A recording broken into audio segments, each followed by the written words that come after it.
Azalea García Coro.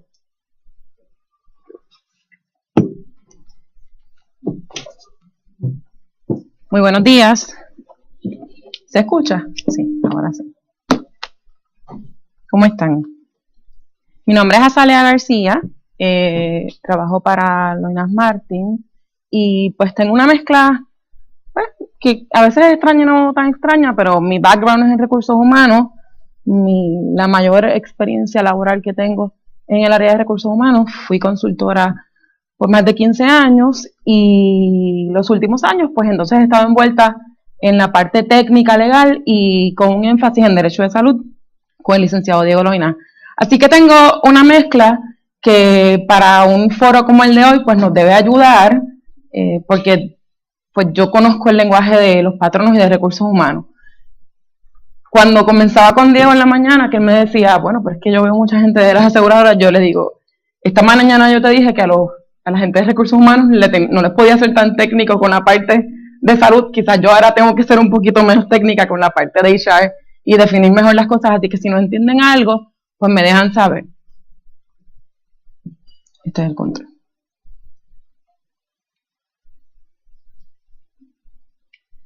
Okay. Pues en la mañana de hoy a mí me toca la parte del Shared Responsibility, el mandato patronal, y básicamente esta es la propuesta que establece el IRS, en donde establece pues cuáles van a ser las penalidades para si un patrono cumple o no cumple. Es lo que se le conoce en la industria como el pay or play. Vamos a estar conociendo pues cuáles son las propuestas del mandato patronal o el employer mandate. Voy a describirles cómo aplica a Estados Unidos y a Puerto Rico, cosa que un poquito ya les adelantó el licenciado Loinas. Vamos a conocer cuáles son los parámetros para determinar si el patrono tiene que cumplir o no con el employer mandate, asumiendo que nos aplica, ¿ok? Y vamos a conocer los parámetros para hacer los cálculos del mandato patronal con el fin de decidir si entonces ustedes como patronos van a pagar o van a jugar, ¿ok?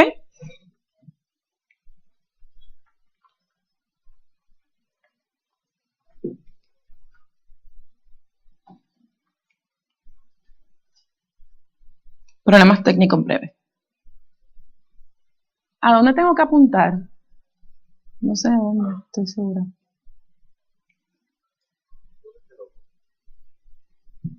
Con permiso, ¿a dónde tengo que apuntar? ¿Hacia acá? Ok. Me dijeron que tenía un delay, pero no estaba segura. Ok. Ahora, gracias. Alrighty. Pues vamos a ver qué es el mandato patronal. El mandato patronal son las disposiciones de la ley ACA que establecen cuáles son las responsabilidades que el patrono tiene que compartir con el gobierno en términos de la aplicación de la Affordable Care Act. Eso se define en el Shared Responsibility for Employers Regarding Health Coverage, que es una propuesta, no es un final ruling, es un proposed ruling del IRS del 2 de enero del 2013. Y esa es la propuesta que provee la orientación a los patronos de cómo es que van a cumplir y cómo se van a preparar para cumplir con el mandato patronal. Y en términos de presupuesto, de budget, de decisiones de gerencia, de planificación estratégica, en términos de manejo de recursos para el año próximo, pues, y para los años subsiguientes, pues, tiene una relevancia muy, muy importante. Si nos aplicara el mandato patronal, y entonces ahí viene la cosa de, ¿me preparo o no me preparo? Y ahí tenemos que entonces nosotros como patronos, pues, tomar esas determinaciones de cuánta prevención yo voy a tener. Okay. ¿A quién va a aplicar el mandato patronal? El mandato patronal no le aplica a todos los patronos, les aplica a aquellos patronos que tengan 50 full-time equivalent employees o más.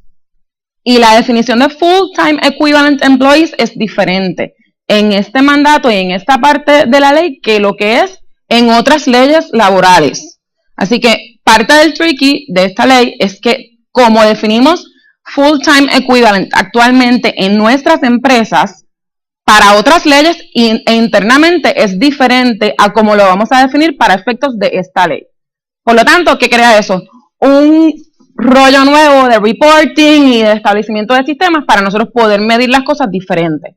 vayan haciendo las anotaciones de qué impacto va a tener nuestros patronos cada uno de estos cambios, porque esas son las cosas y son los to-do lists que usted se debe llevar en el día de hoy de cómo se va a preparar. Esta penalidad realmente se va a activar después del empleado 31 en adelante. ¿Okay? Si usted tiene más de 50 empleados, le aplica el mandato patronal. O sea, que le aplica la posibilidad de que tenga penalidad. Y se va a aplicar del empleado 31 en adelante.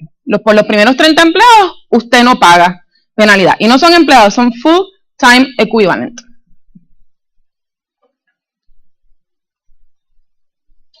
La fecha de efectividad para esta parte, para el mandato patronal, se aplazó un año y va a ser efectiva para los estados el 1 de enero del 2014.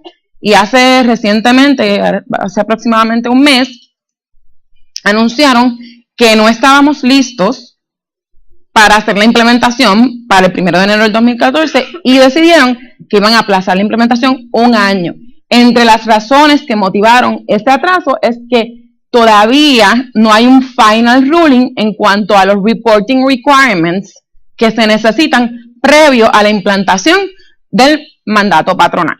Y por esa razón, y otras obviamente de estructura, no se va a implementar enseguida. Sin embargo, los comentarios de la IRS sugieren altamente que los patronos voluntariamente sometan la información de reporting según se vayan definiendo los reportes. Se está esperando que se definan más claramente los reportes muy pronto. ¿Okay? Ya hay definición de qué va a incluir ese reporte, pero exactamente a través de dónde vamos a reportar, sabemos que vamos a reportar al IRS, pero cómo vamos a reportar, pues todavía no está claramente definido. Vamos a ver cómo es que vamos a contar estos 50 empleados. Nos aplica si tenemos 50 o más empleados a tiempo completo. Y también nos aplican si tenemos una combinación de 50 empleados, si sumamos nuestros empleados a tiempo completo y nuestros empleados a tiempo parcial o seasonal employees, o sea, todo lo que sea parcial y temporero. Parcial y temporero que sean míos, no temporeros que sean de agencia. ¿Está bien? Así que la definición es 50 FTs, que pues, obviamente pueden ser 50 empleados a tiempo completo todo, o una mezcla entre tiempo completo y empleados que no trabajan a tiempo completo. ¿Cómo nosotros sabemos si nos vamos a exponer a una penalidad o no? Pues nosotros primero tenemos que saber, pues si tenemos esos 50 o más FT, entonces si no ofrecemos cubierta médica que tenga los requisitos a nuestros empleados a tiempo completo, nos exponemos a penalidades.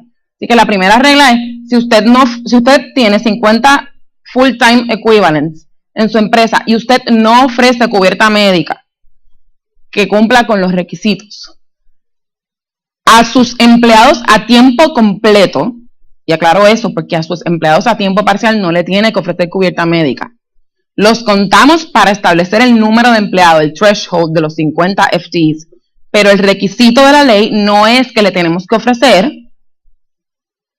plan médico a nuestros empleados a tiempo parcial.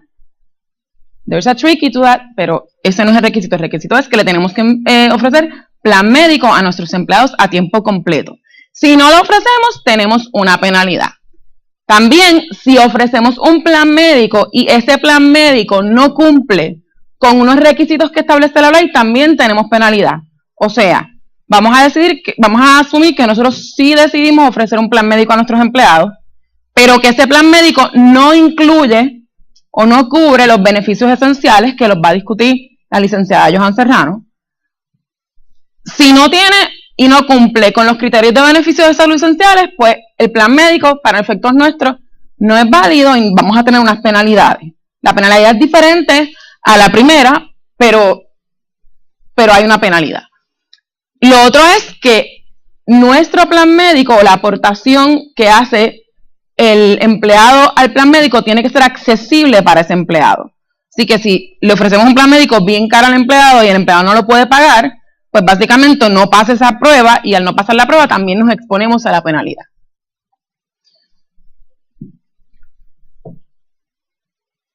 también tenemos penalidad si hacemos eso y alguno de nuestros empleados cualifica para ir al marketplace y se matricula en el marketplace. ¿Ok? Alguno de nuestros empleados dice, mi cubierta no cumple con ciertos requisitos y cualifica para entrar al marketplace, y si entra al marketplace, entonces eso rebota en una penalidad hacia donde mí. Así que hay tres maneras de tener una penalidad. Bueno, son dos maneras, pero hay una que se divide en dos.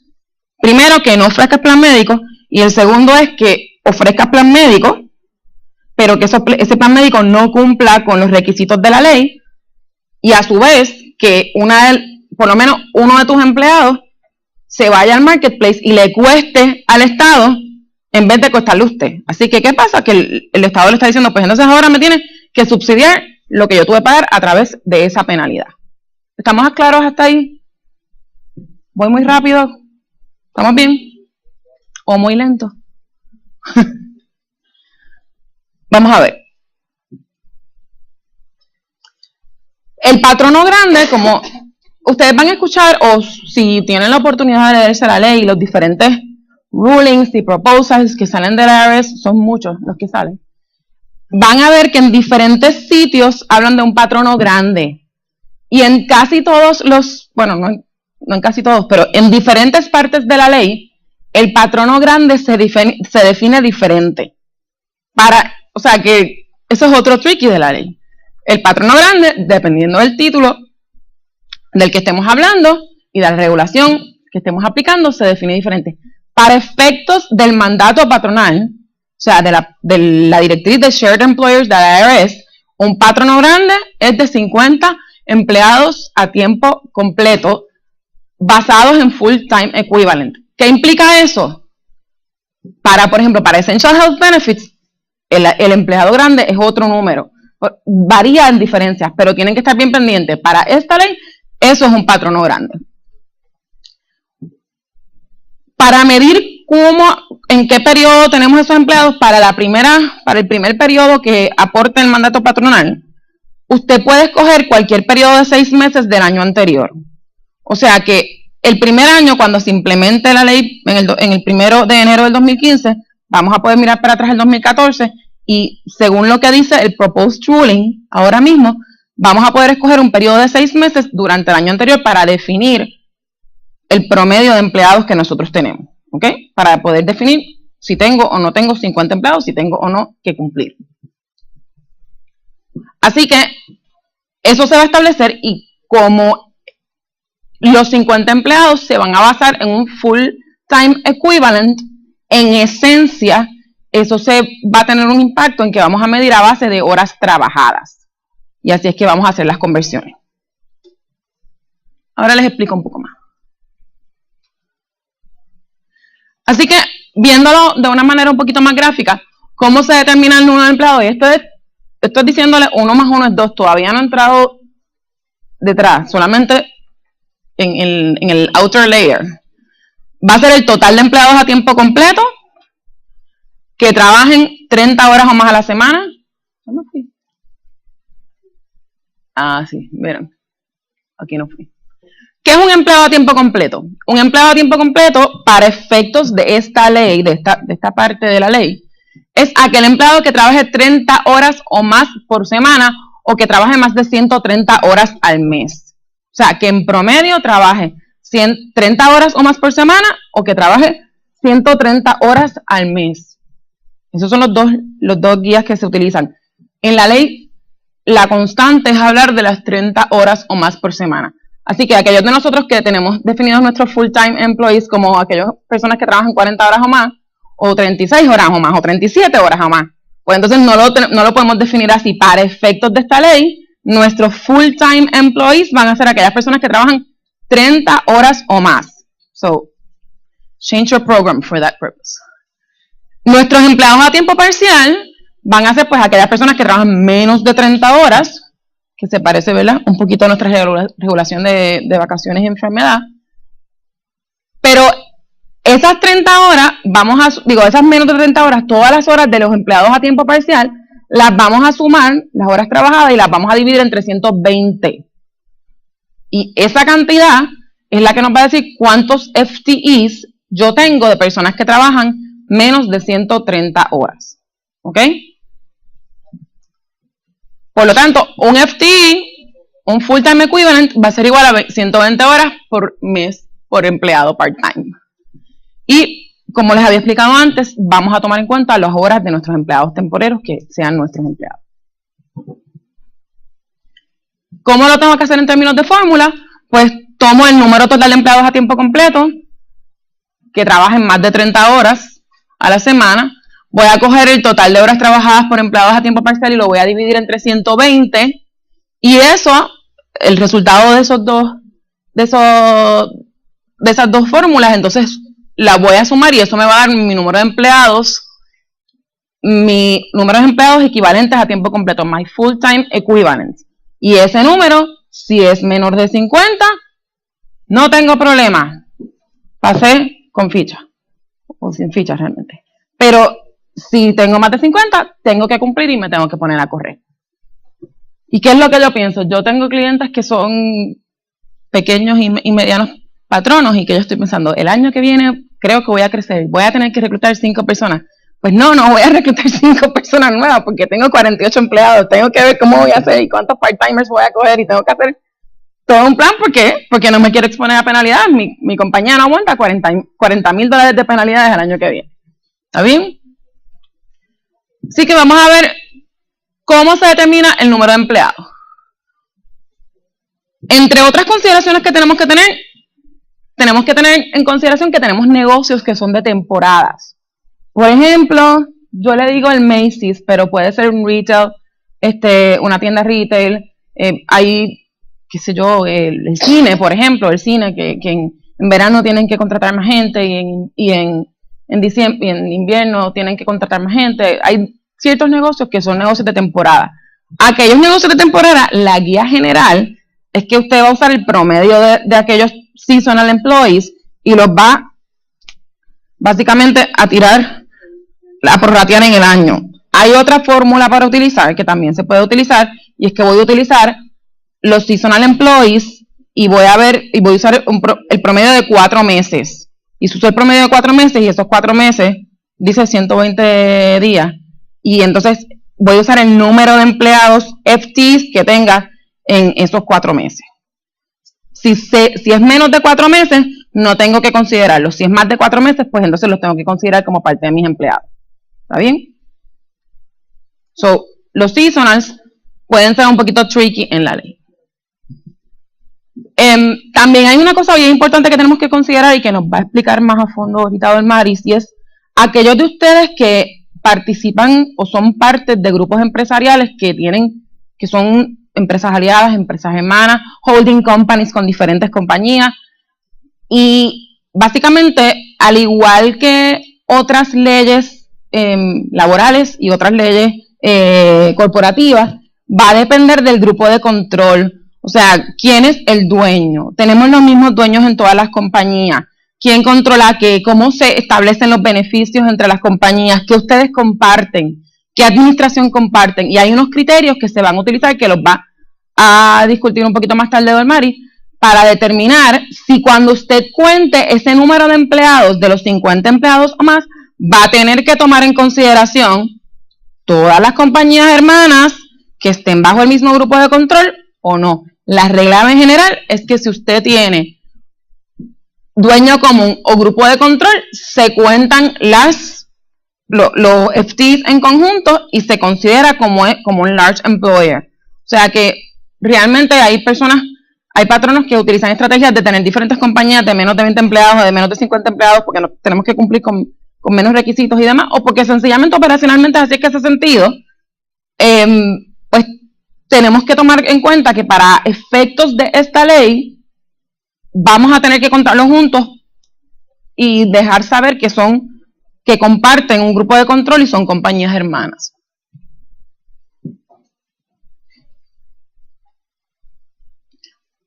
Las horas. Cuando contamos las horas de los empleados principalmente a tiempo parcial, que son los que vamos a estar contando, cuando contamos las horas de nuestros empleados a tiempo parcial y también de nuestros empleados a tiempo completo, en general nuestras horas tienen que incluir todas las horas pagadas, ¿ok? horas trabajadas más horas pagadas. Eso lo que significa es que aquellas licencias con paga que usted tenga van a ser, esas horas van a ser elegibles a ser parte de ese número de horas. Hay un límite hasta un máximo de 160 horas en un año, o sea que ese límite de 160 horas en un año, cuando un empleado ya está en una licencia por más de 160, y puedo estar mal, creo que 160 días, puedo corregirlo ahorita, puedo referirme y corregirlo ahorita, pues entonces, pues ya se nos sale de esa persona, ya de ahí en adelante no tengo que contar esa licencia con paga, pero la regla general es que las licencias con paga son parte de las horas que yo voy a contar, ¿ok? ¿Preguntas ahí? Entonces vamos a hablar de las penalidades. Hay dos tipos de penalidades. La primera penalidad se llama el No Coverage Penalty, que es pues, una penalidad por no tener cubierta. Esa es la sección 4980.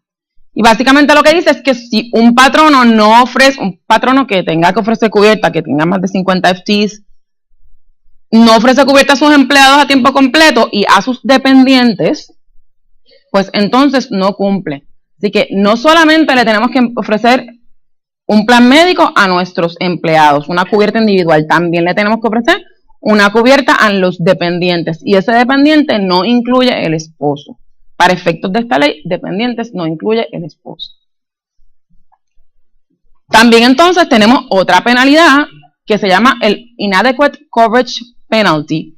Y es una penalidad que dice, si usted ofrece la cubierta y la cubierta es inadecuada y no cumple con los parámetros de la ley, porque es considerada inaccesible para los empleados, no tienen los essential benefits y no provee el valor mínimo, pues entonces va a ser una cubierta inadecuada y como cubierta inadecuada, pues usted va a tener que pagar unas penalidades si uno de sus empleados se va de su opción de cubierta y entra al marketplace, ¿ok? Uno de sus empleados a tiempo completo. ¿Preguntas hasta ahí? ¿No? Vamos a ver un poco en detalle en qué consiste la penalidad por falta de cubierta. La penalidad por falta de cubierta es una penalidad que en este momento la podemos calcular, la voy a calcular por mes, la puede calcular por mes, la puede calcular por año. Pero lo que implica es que usted va a tomar el número de sus empleados, que vamos a asumir que son 50 para efectos de nuestro ejercicio, le va a restar 30 empleados, porque para efectos de la ley usted no tiene que pagar por los primeros 30, y va a multiplicar lo que le resta, que son 20 empleados, por $2,000 al año o por 166,67 por mes. Así que, en esencia, si usted tiene 50 empleados y usted no ofrece cubierta, eso le cuesta $40,000 al año si ese es su número de empleados, 50. Que son 20 por 2,000, $40,000. Diga usted. La penalidad es para el sale diferencia. Cuando tú tienes empleados en diferentes regiones, se aplica por separado cada región o tú pones el consolidado de todo y le pones ¿Regiones en Puerto Rico? No. Tienes estado en Puerto Rico, tienes estado en la Florida, tienes estado en la Florida, en este caso, para el efecto de aplicar esta penalidad. Yo voy a ver a cada región como una parte. Es una muy buena pregunta. La contestación clara no la tengo, pero debo asumir que depende cómo esté configurado su plan médico y cómo usted controle su beneficio. Pero como hay cada estado, pero si nos basamos en los estados y cada estado tiene su programa diferente, pues entonces los penalties, como ese dinero eventualmente va al marketplace, los penalties probablemente tienen que ir al estado. Así que no sé la contestación a la pregunta si vamos a tener que hacerlo por estado o si lo vamos a tener que hacer por región. El reporting es al IRS. Así que el reporting sea al IRS, el trickle down no debe ser tan difícil a los estados en particular. Posiblemente, si el patrono de Estados Unidos es quien controla el plan médico y que hace todos los pagos y que básicamente el que desarrolla el plan de beneficios, pues esté centralizado en Estados Unidos, sino entonces en Puerto Rico. Perdón. No, creo que no le contesté la pregunta. No está muy clara, pero creo que lo podemos clarificar. Creo que lo podemos clarificar un poquito después, pero es una muy buena pregunta. Creo que la contestación es esa, que dependiendo de dónde esté controlado el plan de beneficios, si el plan de beneficios está controlado en Puerto Rico, pues lo debemos hacer en Puerto Rico, sino entonces en Estados Unidos. Me dejo pensar. Tenemos entonces otra penalidad, que es la penalidad, perdóname, me fui para atrás, ¿verdad? Aquí va entonces a darle la explicación de la penalidad por falta de cubierta, que es el número de empleados o equivalentes a tiempo completo, menos 30 empleados, que son los que no pagan, y eso nos da una cantidad, y esa cantidad la vamos a multiplicar por 2.000, ¿ok?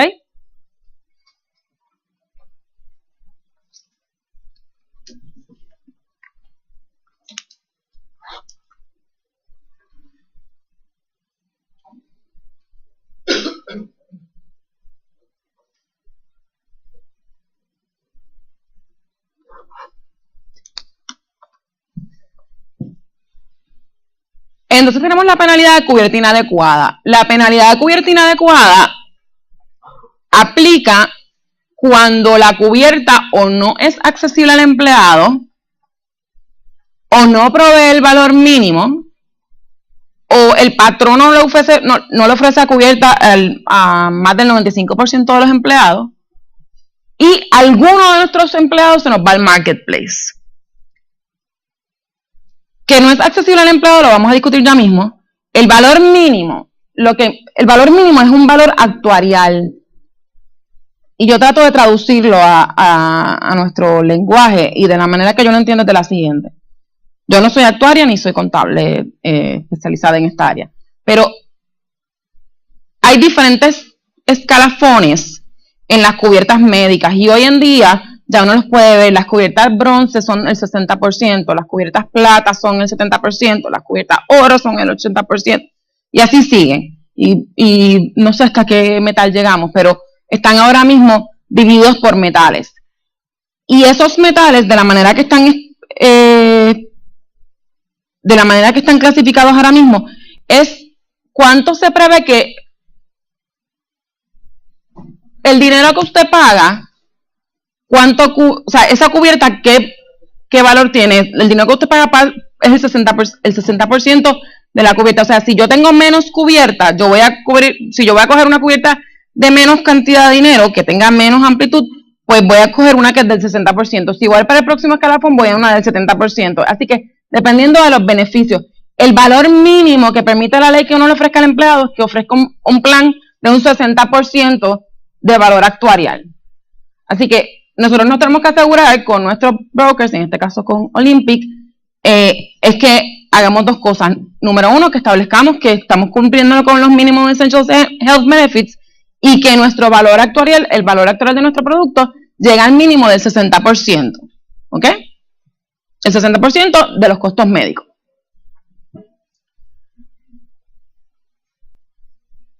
Si nosotros tenemos un patrono con cubierta inadecuada, la penalidad va a ser diferente. Lo que vamos a decir es, todas las personas que se vayan al marketplace, por persona que se vaya al marketplace, yo voy a pagar $3,000. O sea, si yo no ofrezco la cubierta adecuada, y esa persona cualifica para el marketplace porque yo no ofrezco la cubierta adecuada, pues entonces ahí hay que pagar $3,000 por empleado, y el patrono tiene que costear eso.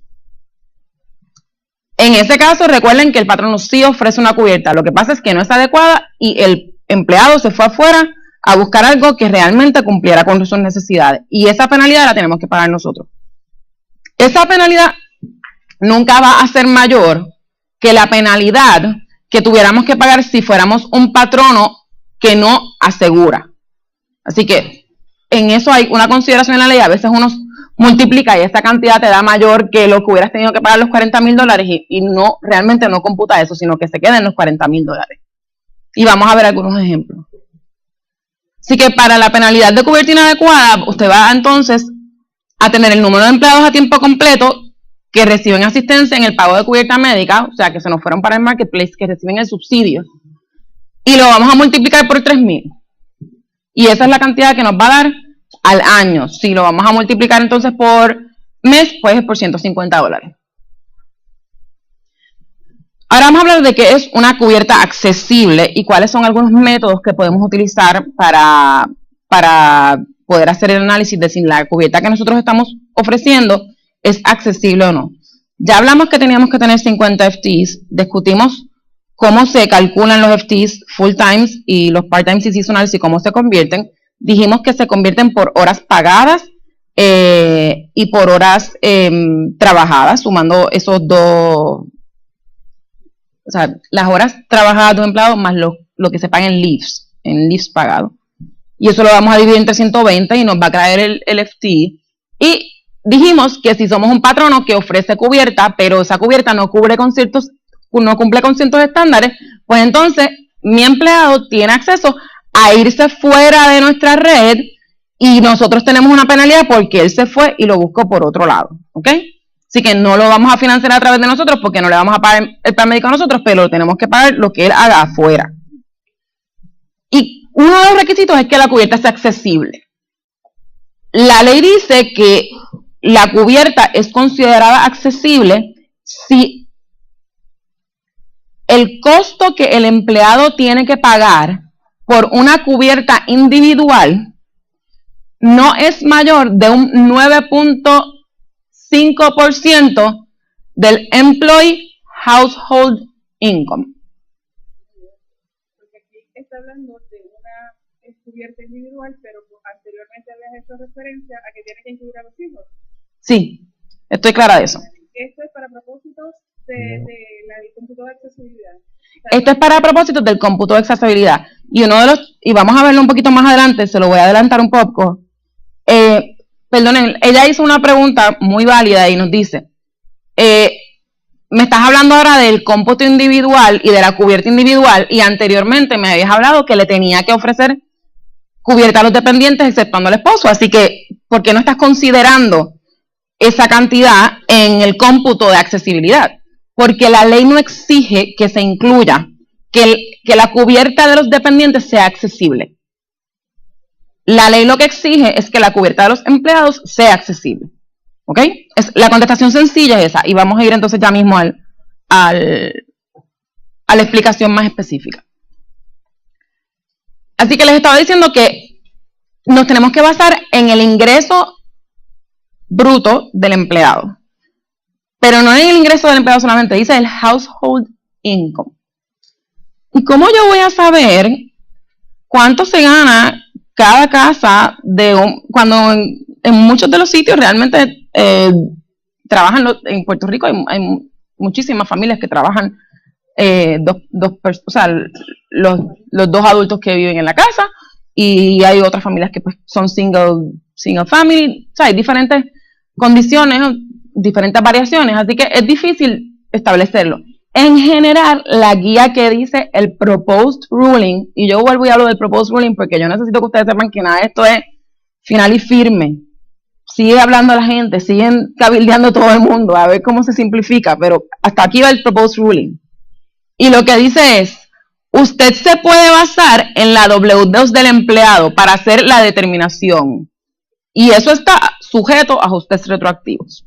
Así que, entonces tú dices, me baso en la W2 del empleado, estoy sujeto a ajustes retroactivos. ¿Cómo yo hago un budget y cómo yo le digo a mi jefe que a final del año que tengo que ir para atrás y pagar 30,000 pesos más porque el household accessibility no cumplió y se me fueron unos cuantos para afuera y se me fueron 10 empleados para el marketplace y tuve que pagar una penalidad de $3,000? Ellos entonces establecen unos safe, realmente son puertos seguros. ¿Qué dicen? Unos puertos seguros, unos safe harbors, ¿ok? Y nos dicen, usted puede hacer el cálculo de estas tres maneras y nosotros vamos a aceptar el cálculo como que su cubierta es accesible. ¿Está bien? Y lo que le dice, rate of pay es el primer safe harbor. El primer safe harbor. Para los empleados no exentos, usted tiene que entonces basarse en el tipo por hora del empleado elegible, lo va a multiplicar por 130 horas por mes, y ese va a ser el ingreso proyectado del empleado, y entonces a eso le va a multiplicar un 9.5%, y el empleado no puede pagar más de esa cantidad por su aportación al seguro médico. ¿Está bien? Eso es una manera de hacerlo. Para los empleados exentos, pues entonces no va a contar horas, sino que entonces se va a basar en el salario mensual del empleado. Si tiene que ir a contar horas, puede ir a contar horas y va a ser lo mismo, va a hacerse en las 30 horas, pero en general puede asumir que su empleado exento es un empleado, lo puede contar por día, si sus sistemas no cuentan por hora, lo puede contar por 40 horas, eso realmente no tiene un impacto. Sus empleados exentos los puede contabilizar, coge sus salarios anuales y del salario anual, pues entonces usted le aplica el 9.5% y ese es lo máximo que puede aportar esa persona. Así que ahí lo tiene basado en el rate of pay, en cuánto yo le pago a un empleado. Usted puede hacer la proyección en base a lo que usted sabe que usted le paga al empleado.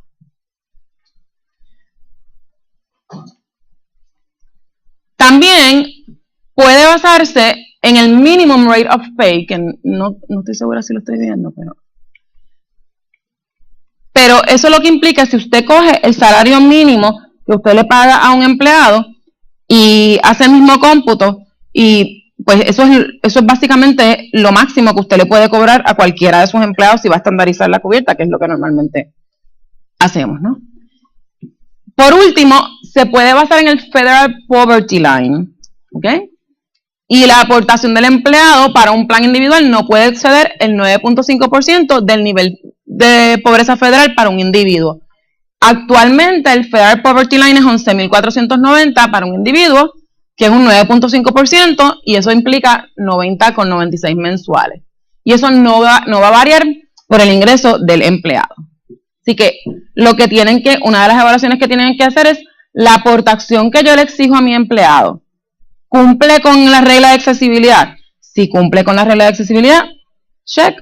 Usted tiene una cosa menos que preocuparse, porque si nosotros cumplimos con lo que tenemos que cumplir, nosotros no estamos expuestos a pagar la penalidad si nuestro empleado se nos va para el marketplace.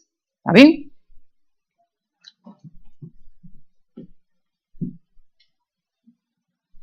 Así que habíamos dicho que teníamos que tener mínima garantía de los Essential Health Benefits. Tenemos que tener accesibilidad del empleado de un 9.5%.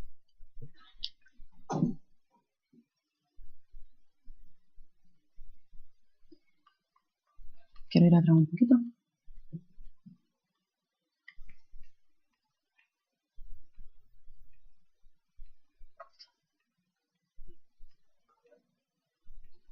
Me fui.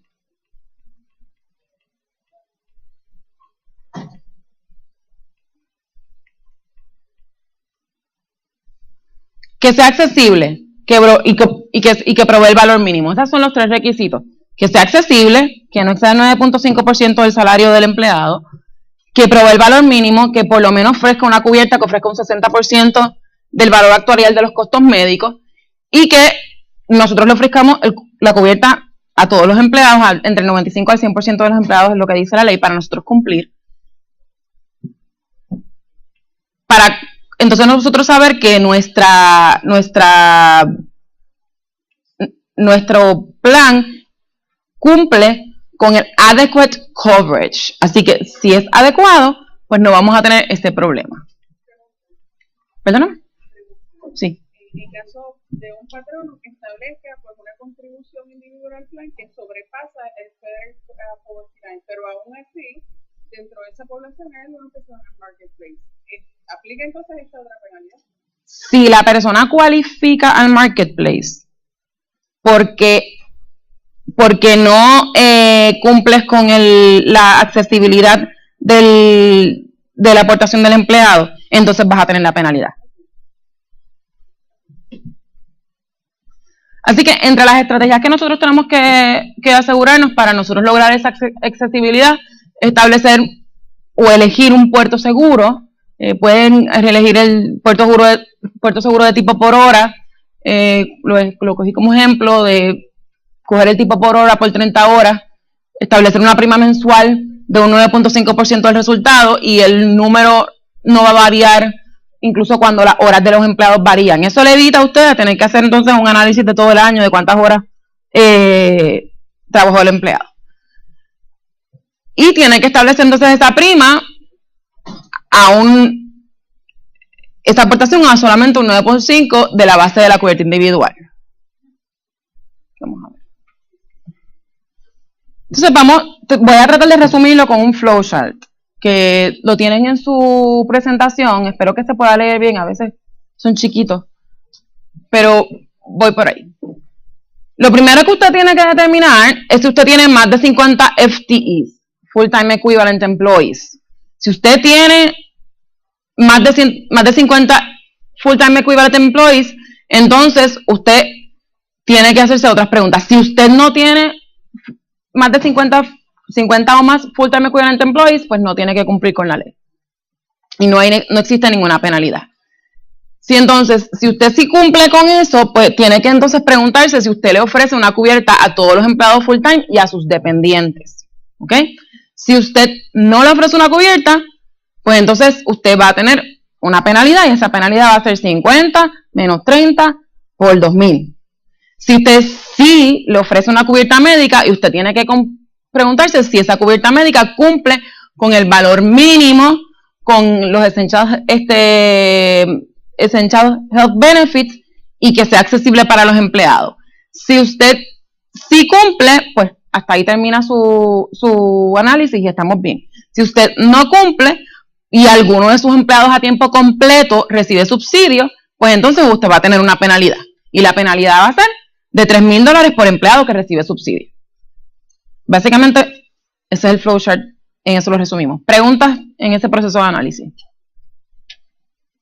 Dependientes es solamente hijos. Sí, solamente hijos, no incluye esposo.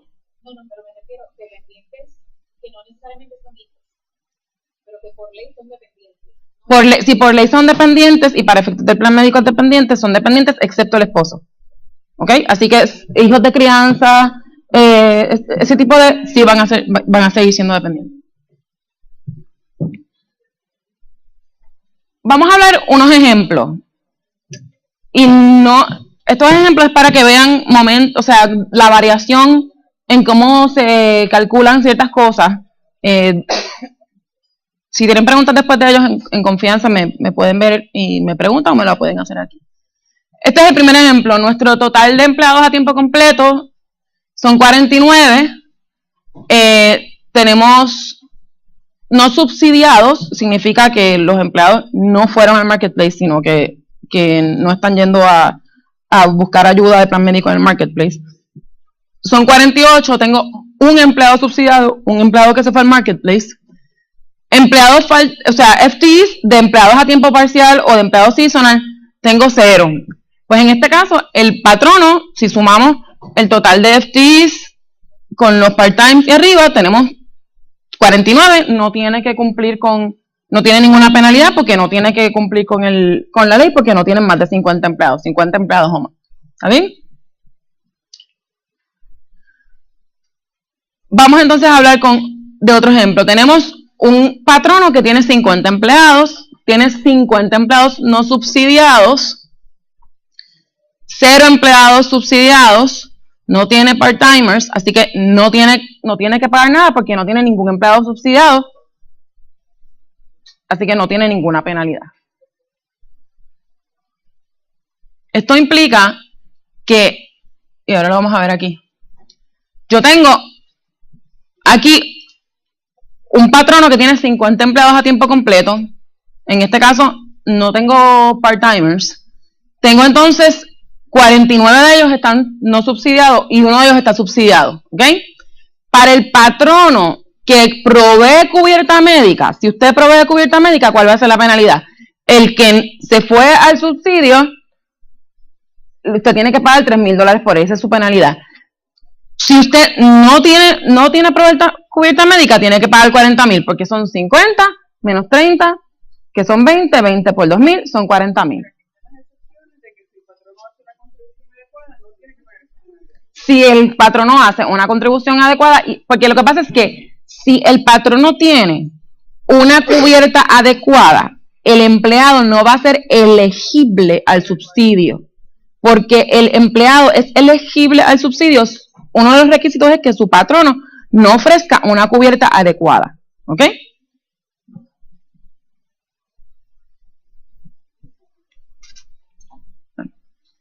Tenemos aquí otro ejemplo. El total de empleados a tiempo completo son 50, tengo 48 que no son subsidiados, 2 subsidiados, no tengo part-timers. ¿Cuál es la penalidad para el patrono? Pues son $6,000, porque son 2 subsidiados por $3,000, y para el que no provee cubierta médica sigue siendo $40,000, ¿ok? El patrono que no ofrece cubierta médica no se va a impactar por el número de empleados que tengan o no tengan subsidio. Se va a impactar por el número de empleados que tengan sobre 30 empleados. Aquellos, porque esa cantidad la va a tener que multiplicar por 2,000, y así es que ellos van a definir cuál es su número cuál es la cantidad de penalidad que tienen.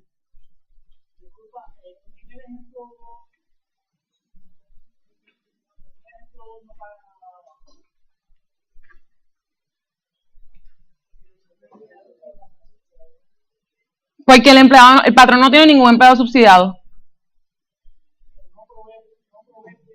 Exacto, no provee cubierta médica, pero no tiene ningún empleado subsidiado.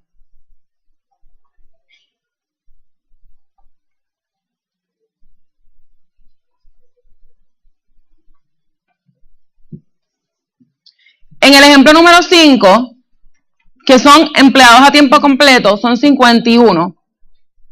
Número de empleados a tiempo completo no subsidiados son 50, tenemos 1 subsidiado. La penalidad del patrono que provee cubierta médica es $3,000, y la penalidad del patrono que no provee cubierta médica son $42,000, porque en vez de ahora 30, en vez de tener 30, tengo 31. ¿Ok? Los patronos que no ofrecen la cubierta, la penalidad no se impacta por el número de empleados subsidiados, sino por el número de empleados sobre 30.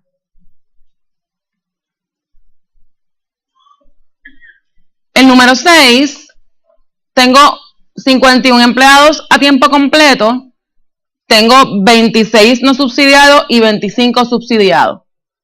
¿Y qué va a pasar aquí? Si uno multiplica los subsidiados, que son 25, por 3,000, no te da 42,000, te da 75,000.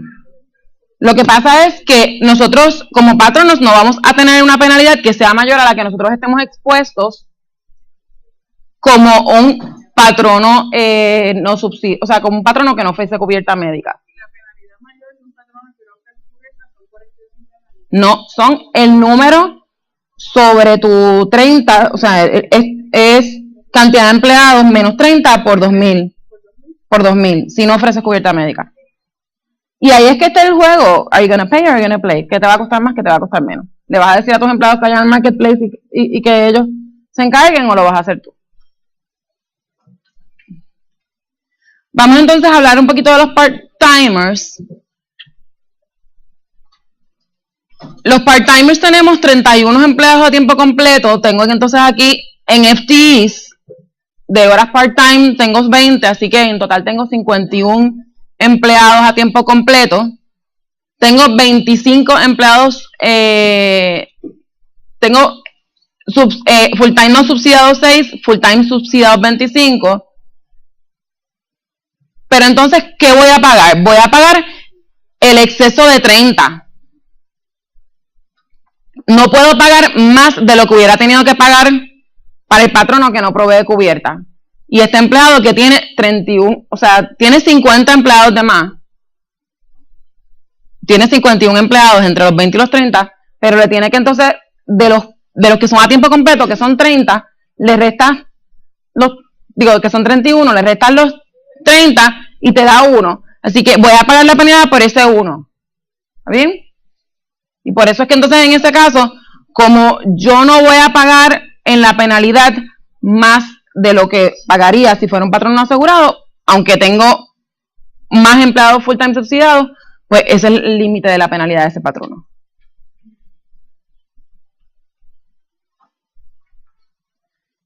pues entonces aquí pues las preguntas que nos tenemos que hacer es pues qué vamos a hacer, qué yo voy a hacer como patrono, voy a ofrecer el valor mínimo de cubierta accesible, voy a cumplir con la accesibilidad, voy a pagar la penalidad o voy a hacer un balance entre ambas cosas. Y ya entonces ahí entra el diseño del plan de beneficios de cada uno de ustedes como patronos, que va a ser más costo efectivo para ustedes y va a crear un ambiente de trabajo positivo, tanto económico como para el grupo de empleados. Hasta aquí mi presentación. Si tienen preguntas, estoy open. Yo tengo una pregunta con relación a... Gracias. Y mi pregunta va dirigida a lo que compete al tipo de cobertura y a la cualificación de la cobertura. Estamos hablando de año prima, ¿no? Año de cobertura y la prima correspondiente, pero mi pregunta va dirigida: ¿qué pasa cuando un empleado, por la razón que sea, cambia sus situaciones personales o de sus dependientes y se ve la necesidad de buscar coberturas adicionales que lo que se le ofrece en la corporación no satisface? En los parámetros que establece la ley hasta el momento, lo que establece es que si yo ofrezco una cubierta accesible, yo no tengo que pagar penalidad. O sea que básicamente se le tocaría, pues esas cubiertas adicionales le tocarían entonces al empleado. O sea que no se me penaliza si ese empleado tiene que pasar a una cobertura dentro del marketplace por situaciones particulares. Él no va a cualificar para una cobertura dentro del marketplace si tú como patrono ofreces una cubierta que cualifica. Él puede entonces cualificar para otros tipos de coberturas que sean complementarias a lo que tú ofreces en el marketplace. Digo, a ti como patrono o otras coberturas que sean en el marketplace. Así yo lo veo. En términos del tipo de cobertura y cómo vas a hacer el diseño y demás, la licenciada Serrano nos va a ampliar mucho más de cuál es la carne que tiene que haber dentro de esa cubierta. Para efectos de esta ley es importante que nosotros nos estamos basando en año calendario. Esta ley mide en año calendario. Así que para ustedes, aquellos que operan y miden y hacen sus headcounts y hacen todo el año fiscal, para efectos de esta ley, tienen que cambiar sus sistemas, tienen que hacer un shift en el sistema y el reporting es en año calendario. Perdónenme, adelante. No se ha mencionado, pero el reporting va a ser obviamente a la IRS y muchos de los patronos hoy día utilizan muchas personas que son susodichos contratistas. De alguna manera esto se menciona ¿verdad? En lo que se está hablando en estos momentos y como aspecto de los patronos, ¿verdad? Porque aunque se utilicen, si se hace el reporting a la IRS, no necesariamente tienen que ser contratistas independientes realmente, ¿verdad? Pero se utiliza mucho el negocio. ¿Qué efecto tiene? El Shared Responsibility Employer Guidelines no establece ni se expresa en cuanto a los contratistas independientes. Sin embargo, el mismo IRS es quien define qué es un contratista independiente o no, y lo legisla y lo supervisa a través del Seguro Social. Así que vas a tener el mismo fenómeno que tienes con cualquier otro tipo de determinación de ingresos o de reclamaciones. Te expones a que entonces ese empleado en un futuro pueda reclamar que el empleado no es un contratista independiente, realmente es un empleado, y entonces que ya te venga a investigar ya sea el Departamento del Trabajo local o que te manden entonces a hacer un proceso ante el Seguro Social y participar de un proceso de determinación ante el Seguro Social y lo que eso conlleva. Yo creo que va a tener más relevancia probablemente la determinación del contratista independiente o no, porque ahora va a haber otro incentivo adicional por la cual el empleado va a querer entonces ser empleado en vez de contratista. O sea, a la que esa persona va a tener ahora mismo muchas personas están felices con ser contratistas porque las retenciones de taxes son menores y porque en términos de taxes se defienden de una manera diferente a lo que se define un empleado. Pero si ahora hay una obligación de ofrecer ciertos beneficios a unos empleados, pues yo creo que ese mind frame va a cambiar un poquito y va a tender entonces a que nosotros tengamos que ser, va a causar o debería causar que tengamos que ser un poquito más estrictos en esas determinaciones de si es contratista o si es empleado. Y ahí pues se tienen que recordar de los 25 puntos de guidelines que ofrece el Seguro Social para ese tema. Licenciada, buenos días. Hola, muy buenos días. Quisiera saber cómo aplica esto, nosotros somos municipios, cómo aplica esto en la empleomanía, ¿verdad? En gobierno, municipio. Aplica private, public, profit and non-profit. Aplica. Lo dice así mismo en la introducción de la ley. Buenos días, licenciada. Buenos días. Me contestó parte de la pregunta. Nosotros somos non-profit. Nosotros tenemos, cuando se son propuestas con fondos, sea federales o estatales, que son programas por un solo año, que no hay una continuidad, ¿también aplica en este caso? Sí, vas a tener que medir a los empleados, vas a tener que hacer un prorating de los empleados y cuántas horas actuales trabajadas. La ley establece lo que se llama un measurement period y un stability period. Y lo que les dice es que miren para atrás cualquier periodo, creo, si no me equivoco, dice mayor de 6 meses, que mire para atrás cualquier periodo mayor de 6 meses, un look back measurement guideline, y que entonces a través de eso hagan un forecast de lo que va a haber en un futuro. Eso va a establecer si vas a ser un employer mayor de 50 o no mayor de 50 para el próximo año, y ese próximo año es un stability period, y para ese próximo año, si cualificas, le tienes que ofrecer entonces a los empleados. Entonces vas a hacer ese mismo ejercicio todos los años, o sea, en aquellos sitios donde las cosas fluctúan por diferentes razones, porque son seasonals, porque son por propuestas, por todos los diferentes years, tienen que ir atrás a buscar entonces el measurement period y compararlo, y después ir al stability period para aplicar. Y eso te va a cambiar de año a año, y entonces es posible que tengas unos años que tengas penalidad y otros años que no tengas penalidades. ¿Más preguntas? Cosas que ustedes deben ir pensando, cosas que la ley final de reporting no está definida, pero en el proceso nos dicen que el waiting period no puede ser mayor de 90 días, así que tienes que informar cuál es el waiting period de tu plan médico, tienes que informar personas por plan médico, tienes que informar horas, tienes que, a través de una planilla de la IRS, vas a tener que llenar una cantidad de información que Jennifer Steininger nos va a decir un poquito más adelante. ¿Alguna otra pregunta que ustedes tengan? Me quedo pendiente, reconociéndolo, con la pregunta del different regions. Hay unas expresiones sobre multi-employer, pero me quedo pendiente con esta pregunta para, antes del día, ver si se las puedo contestar.